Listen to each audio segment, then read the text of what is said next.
দুঃখে কলিজা ফেটে যায় আজকে আমার মা নাই।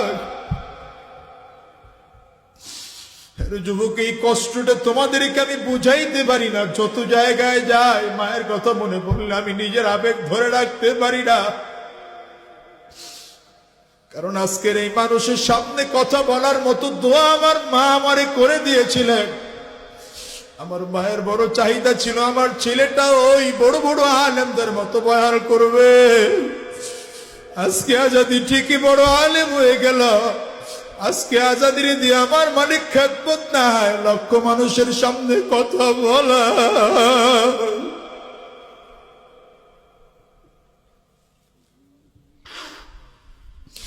আমার মায় কবরে শোয়া। আজকের এই মজলিস আমার মতো কার কার মা নাই একটু হাতটা উঁচা করে দেখা। কার কার বাবা নাই আপনারা হাতটা উঁচা করে দেখান। হাতটা একটু তুলে রাখেন, হাতটা নামাইয়েন না, হাতটা তুলে রাখেন, নামাইয়েন না। আমার যুবকগুলো তাকাইয়া তাকাইয়া দেখুক মা হারা মানুষগুলো কেমনে কান্দে।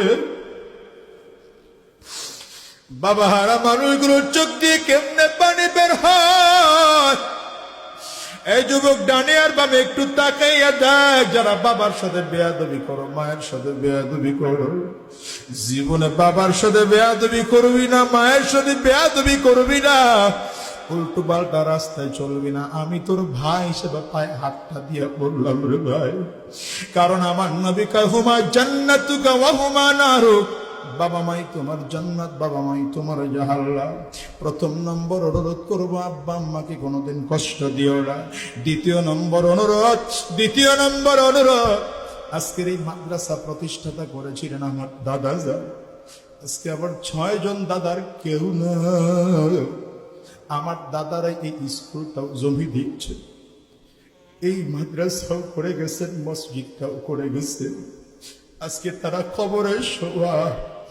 আমার বাবাও বৃদ্ধ হয়ে যাচ্ছে, আল্লাহ জানে কোন দিন জানি হারায় ফেলা।